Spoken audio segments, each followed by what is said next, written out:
Hello once again, Star Wars Unboxing fans. Welcome to another episode of Darth Tuba's Star Wars Unboxing Show. I'm your host, Darth Tuba, with a box. Oh yes, it's a box. And that means we have an unboxing. And this is not just any unboxing. We are looking at a very special unboxing. Well, they're all special in their own kind of way, but these days I'm being a little more selective with my purchases. And for this, I wanted to do something that, well, it's a simple little thing. It's kind of silly, but I do want to just talk about it. All right, so for those who have just joined me or just joined this channel, I am a lifelong Star Wars fan, and I am the age of Star Wars fans, meaning I have grown up. First movie was Episode 4. It wasn't called Episode 4. It was just called Star Wars. But I'm not just a vintage person who loves vintage collecting and vintage the original trilogy only. I've enjoyed the prequels, I've enjoyed the sequels, I've enjoyed all the iterations of Star Wars that have come out. I'm kind of a well-rounded fan. I've read some of the comic books, I've read some of the novels.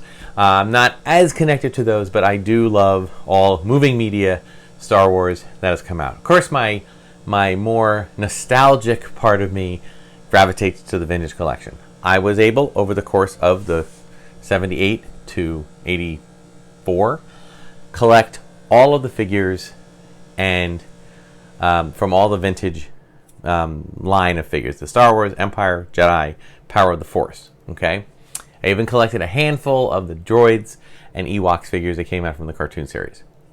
After that, you know, I was a little older. I didn't really play with toys for a while.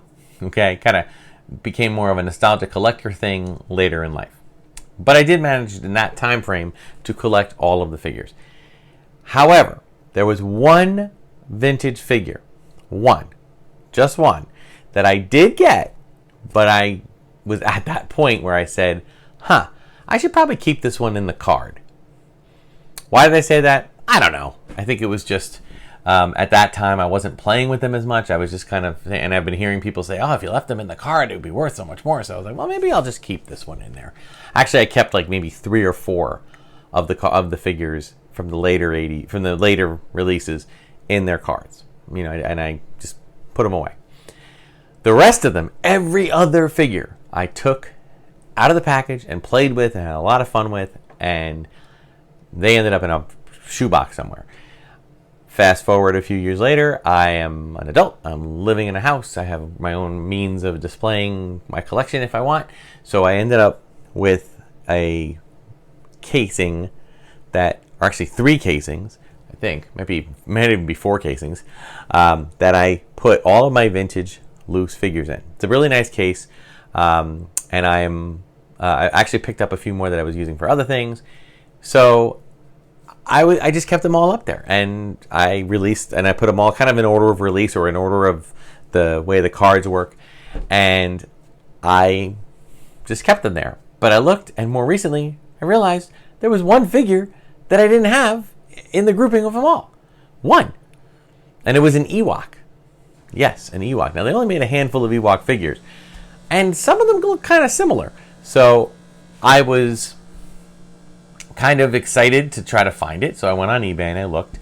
To find a complete loose one of these Ewoks, I was looking at a pretty expensive, an expensive investment for a loose figure. So I was a little hesitant to do that. However, to find a figure loose and not complete, maybe missing 1 or 2 items, that was far more within a reasonable price range. And I figured, well, I have this figure complete on the card over here in my collection over there. So I thought, well, maybe I'll do that. So that's what I have here. This is my eBay purchase, and it was my one figure. And I know as I'm sitting here right now, I'm thinking to myself, what is the name of this figure? And of course, sometimes I get a person that puts a name in. No, they didn't. Okay, so I have to get back to you on that. Hang on one second. Lumat.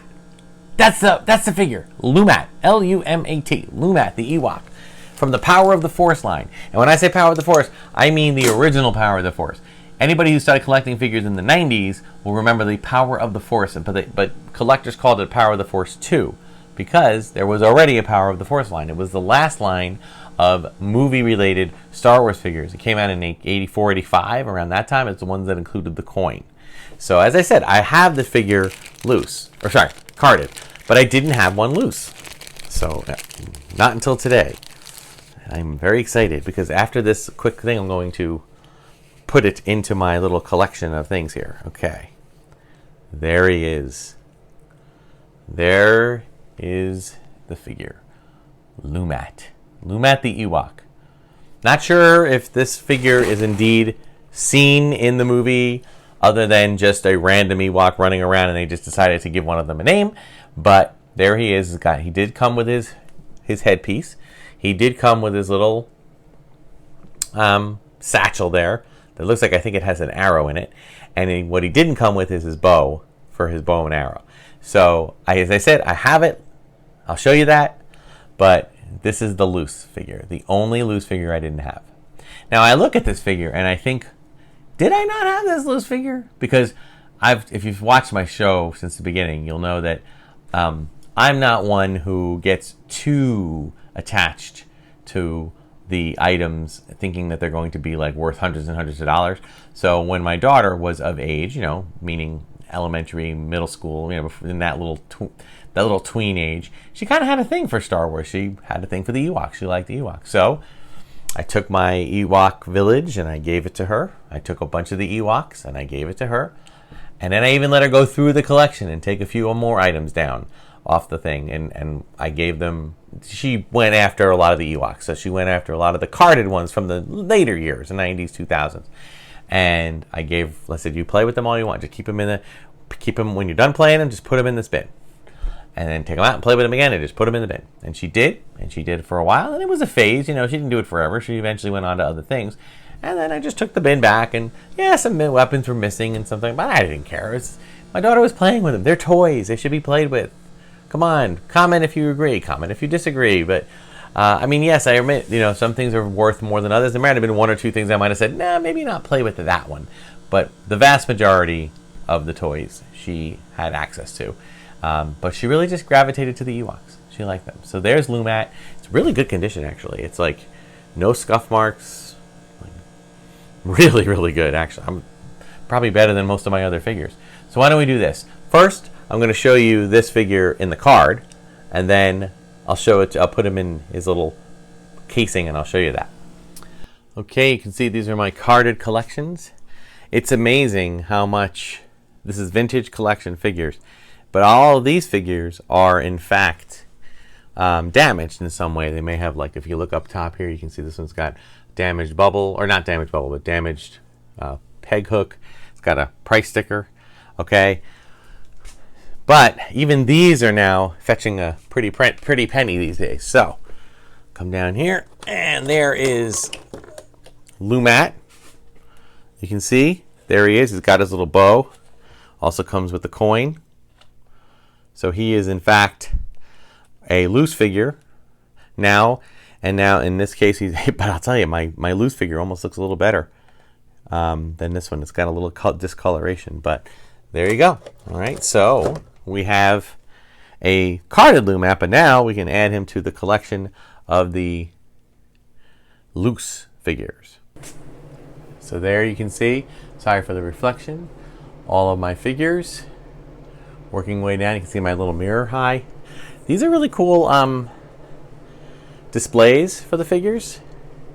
They house all the Star Wars figures of the vintage line without issue. You might have an issue with some of the newer ones, some of the bigger ones. Working our way. These are generally done in, in order. You see, we're in Empire Strikes Back now. Then we get into Return of the Jedi, right? And then we get down here and we start getting into Power of the Force. Right? Keep going, keep going, keep going, keep going. Going, and there he is. There is Lumat. Now, there is a bow and arrow, or bow rather, behind him, but that was actually a reproduction bow, and it isn't even the same color. But I just kind of put it in there for when I eventually would get the Lumat loose figure, which I have. So now this is a complete, or what I feel is a complete collection. I am going to try to do a search for some of the weapons and try to get original weapons, no repros, but we'll see, because it is just my personal collection, and I'm probably not going to part with it. So that'll do it for this episode of Darth Tuba Star Wars Unboxing Show. Like, subscribe, do all other stuff. Check out all the other content on the Red 5 network. Thank you, Red 5, for supporting the channel. Until next time, may the Force and the toys be with you. Back to Lumat.